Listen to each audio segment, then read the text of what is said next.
Today, we are going to call this episode Quitting and Being Average.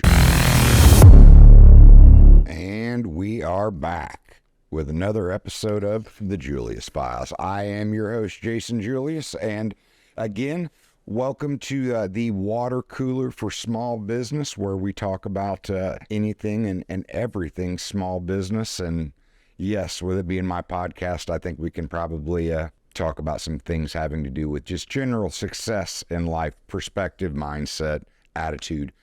Today, we are going to call this episode Quitting and Being Average. It is very important, I think, specifically, yes, in entrepreneurship, but in life in general, that you know your why.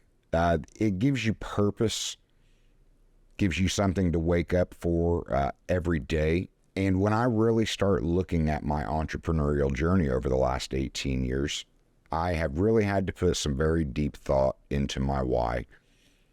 And I came to the conclusion, because I was trying to cluster everything that I've done into this one big gigantic why. And if I was just being brutally honest with myself, it didn't quite fit.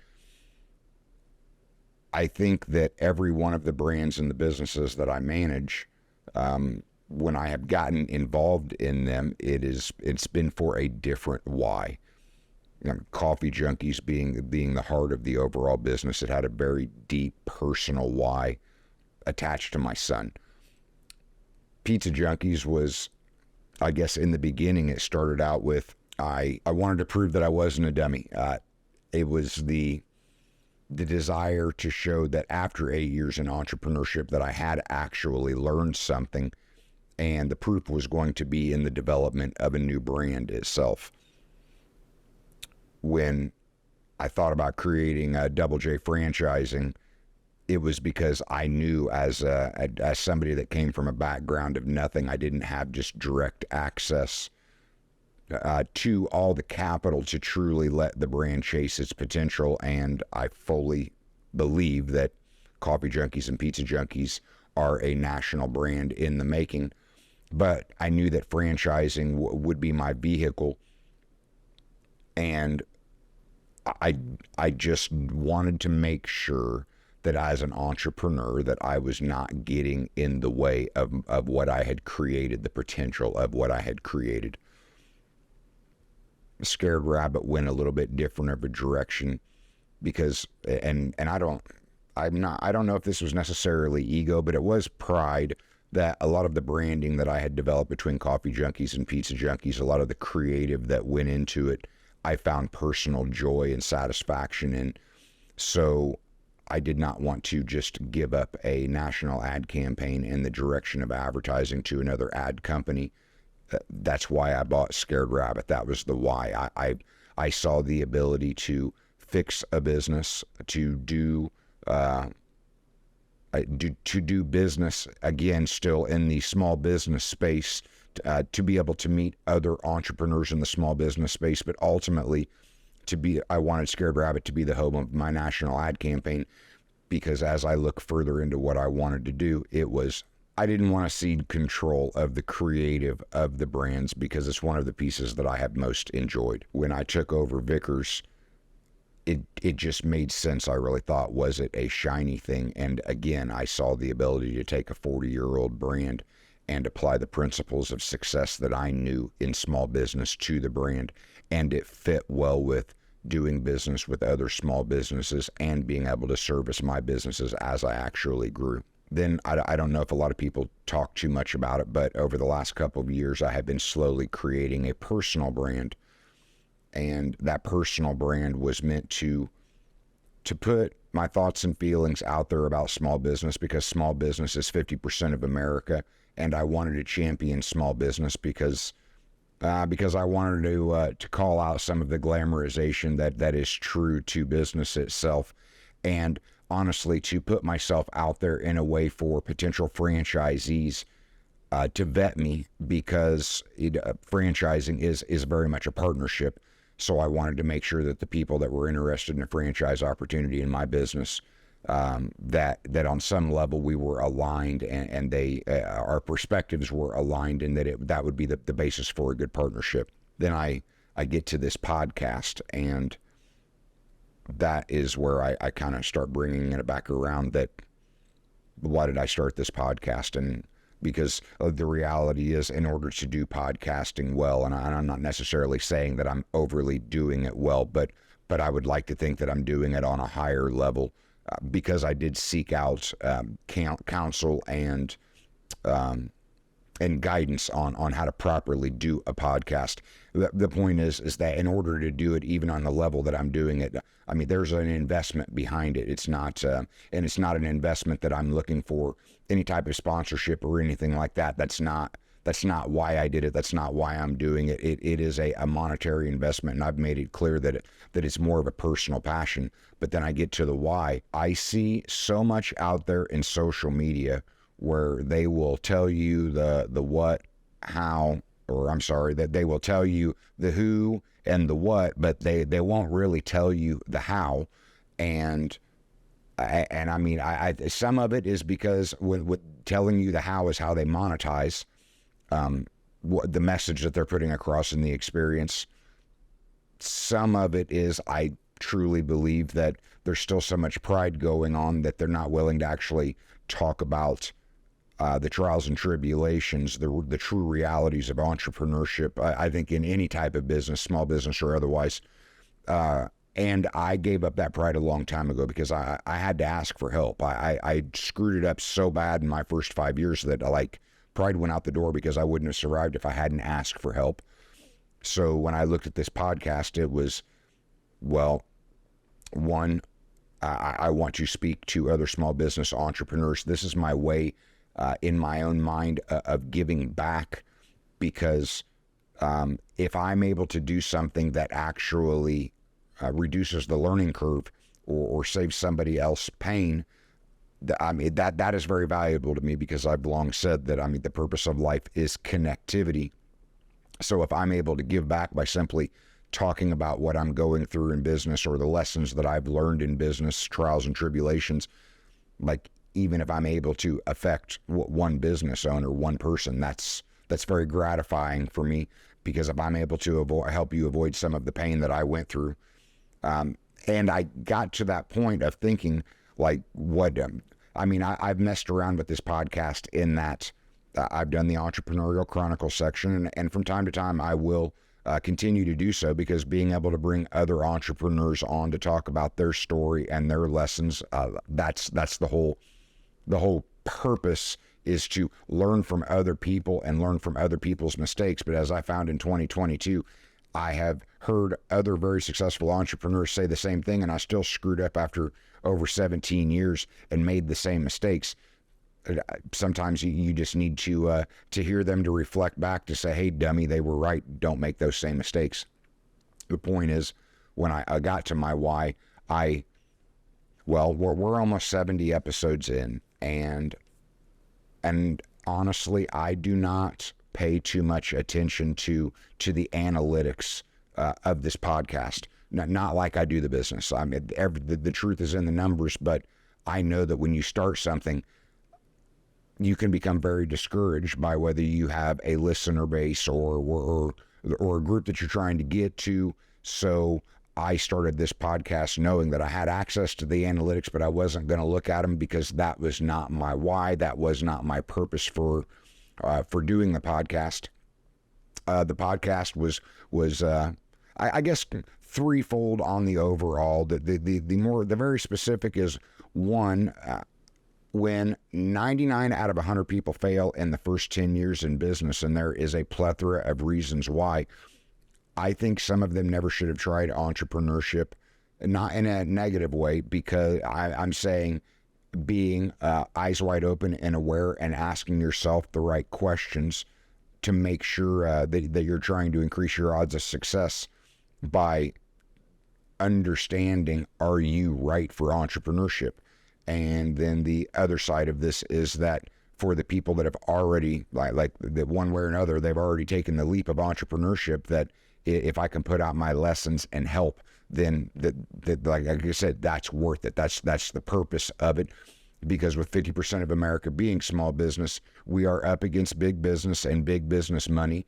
and people need to put out the truth and the experience to help small business compete. So in a certain way, I think you're crazy if you don't listen to some of the stuff I put out there, because I'm trying to level the playing field so that you can take the tools that you have available to you as a small business to compete, because some of your tools big business doesn't have access to, and obviously they've got access to money, and that's something that small business doesn't have access to. The third reason is that I want to see my overall evolution of my career moving into entrepreneurial education, or when I say it would always be based in entrepreneurship, but the education would be also around like living a happy, fulfilled, healthy life mentally and physically. Your physical health is a direct reflection of your mental health, and your mental health is a direct reflection of just how much control you have of your mind and of your boundaries, what you let into your world of energy, because there is so much out there negatively that if you're not very protective of yourself, that there's just too much negative out there, it'll pull you down. Okay, now getting to part of the quitting and being average. I have never been big in affirmation as far as like looking in the mirror and saying affirmations to yourself. But when I know that I'm about to embark on something challenging or something hard, I have found, and I have looked back over my life, that I have announced it to anybody that would listen to me. And then I hear things from entrepreneurship about being quiet in what you're doing.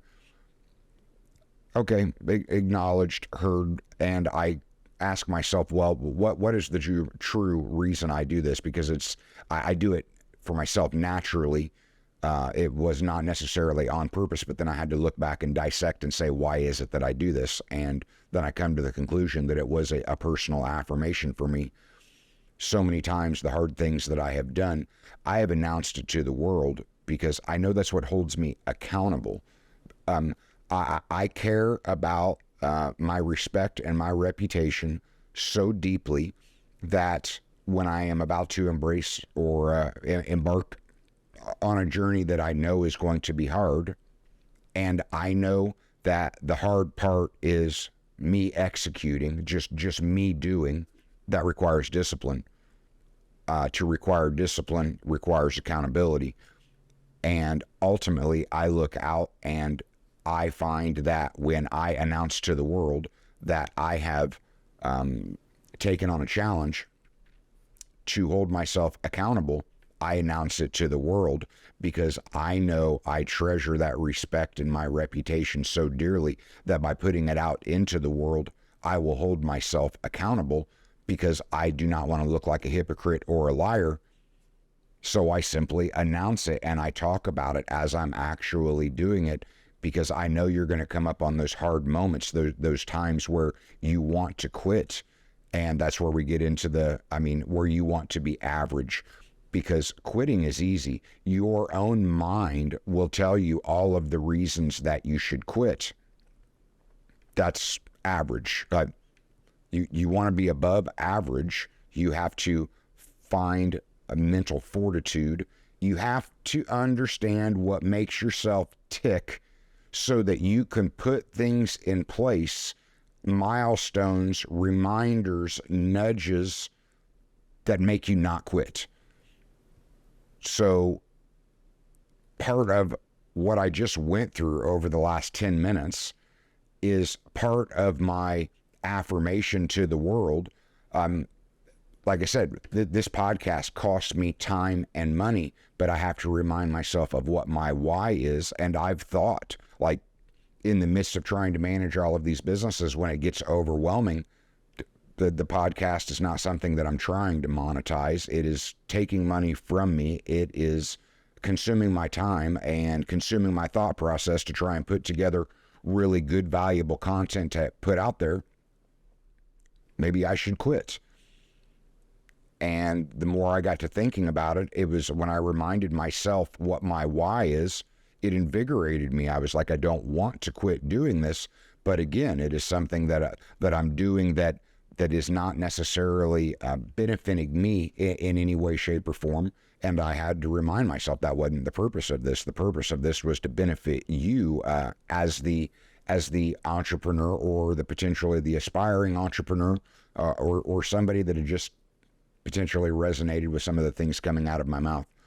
So I'm saying that as an affirmation because I want to remind myself, even when I get it all consumed in the businesses themselves, that giving back, or finding different ways of giving back, of finding ways to, like, I am a consummate student while I am trying to be a teacher. The student part in this is that I am talking into a camera. I am putting this out there, and part of being a student and a teacher, that there is levels and measures of accountability that have to be put in place to keep you moving forward, to keep you learning more so that you're able to actually teach more. So when I put all of this out there, I'm making sure that I'm holding myself accountable and that I keep looking for topics to talk about, because I want to put very good content out there. I do not want to quit doing this, and I want to hold myself accountable, because at the truest sense, that's where I am. When it comes to, like I said, respect and reputation, like I believe I am respected for being a man of my word and for always coming through when I say that I'm going to come through, for being a decent human being. My reputation is something that I just value more than most anything in the world. And I'm saying that because I've literally put deep thought into, those are the two things that really mean something to me. So I think about my words and my actions and how it is going to affect that respect and that reputation. In a lot of ways, I do my own, not affirmation, by putting out into the world what my intentions are, who I'm associated with, to hold myself accountable. I mean, like, I've had the opportunity to get in many business ventures. My dearest mentor, which I just think very highly of, is personally, adamantly against alcohol.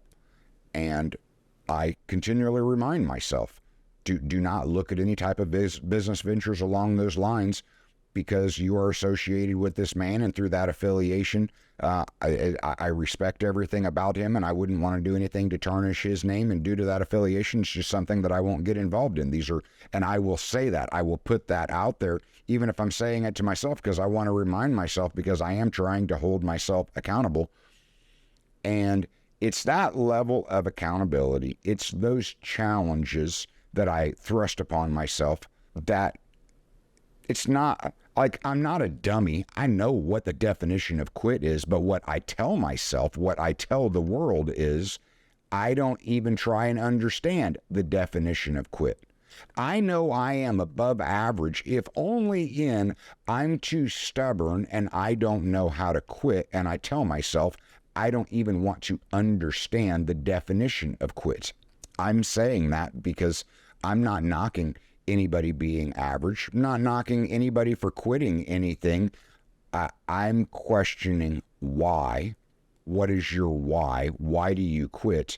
And then when we bring it back to entrepreneurship, maybe you should be asking yourself these things before you step into entrepreneurship, because one of the scariest moments of my life was flipping on the open sign, because that's when I realized that open sign was supposed to turn on for the next 30 years if it was going to be a successful business. The next scary thing, when I really think about it, and people don't put their thought into this, is upon failure, do you understand the devastation that occurs winding down a business that has failed or that you have decided to quit on? Like, when you start a business and you decide that you're going to quit, like, in that moment, you might think I'm quitting.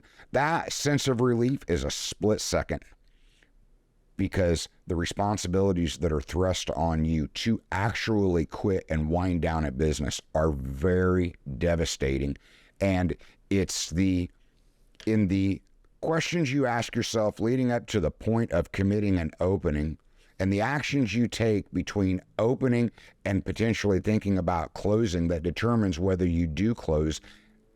And closing is the death and destruction. And I have seen so much carnage out there in businesses. And I mean, like I said, there's any number of reasons why they could have failed, but I'm pretty convinced that at least half of them are people not asking themselves the right questions before they even decided to go into entrepreneurship, and then people not taking the right actions once they're in it and ending up in a woulda, shoulda, coulda. I would like to see people ask themselves better questions, and the only thing that I know is to put out my own experiences, because I'm not going to say that I have not contemplated quitting. I've thought about it. I've thought about it many occasions, and all I can say is 49 out of 50 times I didn't quit, and it was the right decision. The one time that I quit and it wasn't the right decision, well, I make by and large statements, and I'm here to tell you that if you can make by and large good decisions, you're going to come out successful in general. You're not going to be right in every decision that you make, but I am here to tell you life is a lot more gratifying and fulfilling when you don't even think about quitting. The majority of the time, you will be right as long as you ask yourself the right questions before you start, and you take the right actions and ingest the right information in your doing, and never even thinking about quitting. Quitting is a negative thing. Unless you're going to quit letting negative people around you, unless you're going to quit eating garbage food, unless you're going to quit laying around saying you don't have time while we clearly know that you waste 4 to 6 hours a day, I'm telling you, having the mentality of never quit and not even understanding or trying to understand the definition of quit will serve you well in life. And I can make those statements as by and large statements. It is easy to quit. That is the average thing to do. And I cannot speak for the world. I can say that I'm very grateful because there are parts of the world out there that I could have been born in, and those areas of the world truly are less fortunate. And it's not to say that they can't have good mental attitudes and physical health. It's not to say that they can't beat the odds and succeed in any area. But in America, if you are living in America, you have a better chance at success than virtually anywhere in the world. And it does not have anything to do with your starting point. And I can honestly say it doesn't have anything to do with your starting point, because the kid that was born a millionaire from his family might be able to go to a billionaire. But the kid that was born with nothing can become a millionaire. And the diminishing returns between millionaire and billionaire, like, it's ridiculous. Trust me, you just want to be a millionaire. I'm here to tell you, from somebody that started with nothing, that I am in the process of building a business that I know has the potential for billions, because that was always my mindset of, once I achieved $1 million, well, great, that's not enough. I'm going for $1 billion.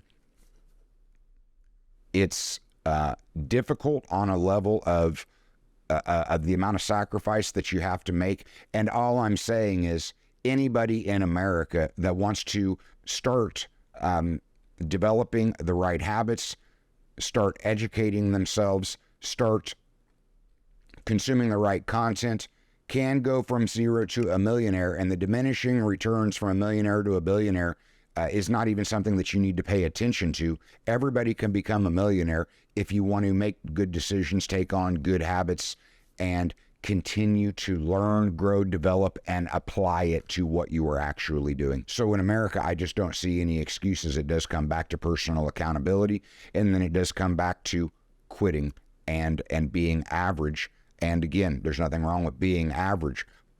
But if you believe in yourself and you want to be above average, well, then you have to start acting in above average ways. And that's where I tell you, life is not fair. That's not a reason worth living it. And life will challenge you. So better to challenge yourself so that you know that you're up for life challenges. And every challenge that I have purposely taken on, I have announced it to the world. And day by day, knowing that I've announced it to the world because I value my respect and my reputation, it has been a tool that has held me accountable, and it has allowed me to push through and actually have success and accomplish everything that I have set in front of me, no matter how hard it is.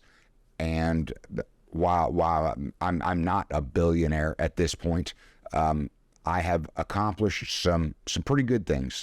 For somebody that's come from nothing, I have accomplished some shit. And all I'm saying is people have to look at themselves and understand themselves to find out what is their motivator, what is their driver.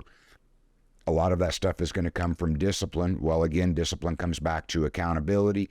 And a tool that I have used to hold myself accountable is to announce my intentions on certain things. Because if it's going to be a hard thing that is going to have to be bitten off and consumed over a period of time, your mind is going to play games on you, and it's going to give you a reason through that entire time what it is or the reason that you should quit. And you have to remind yourself to hold yourself accountable to keep employing that discipline. And I do that by putting it out there. These are my intentions. So I know that if I quit, I am doing damage to that respect and that reputation. And that's where it becomes very easy for me to hold myself accountable. And we go into the health side of it, but I'm like, that's how I accomplished T25. It's a 90-day challenge. That's how I performed a 20-day zero caloric water fast for 3 years straight. That's how I went through 75 hard, which is a health and wellness, mental and physical workout challenge over a 75-day period. These are ways that I have challenged myself, and I have put it out there that I am doing these things because they are hard challenges. And I knew that if I put it out there, the last thing that I needed to do when somebody would ask me about it in passing is say, no, I quit. Nope, I'm not having that, because that hurts me mentally and it hurts my reputation with others if I literally, because I'm a truthful person, have to look at somebody and say, no, I threw in the towel and I quit. These are things that I do to hold myself accountable, to boost up my discipline and remind myself while I'm doing things. And I just encourage you to do the same, because the reality is we come back to those principles as a kid when we saw something cool. We wanted to get involved with sports, or we wanted to get involved with something. And after a couple days, the shine wore off of it, and you were mom and dad, I want to quit. And generally a good mom and dad would look at you and say, nobody likes a quitter. Okay, I'm just trying to keep it real that, yeah, if you're going to make commitments to the world, you're making promises to yourself at the same time. If you quit, you are hurting yourself, and you are hurting how other people view you in the world. And I would like to think that the vast majority of respectable people really do value the respect, the relationships they have, and the reputation that they walk around with. So holding yourself accountable and developing that discipline muscle is important, and you should think about ways to doing it. And I just told you mine because quitting is not an option for me. I don't know how to quit. I am fine being stubborn.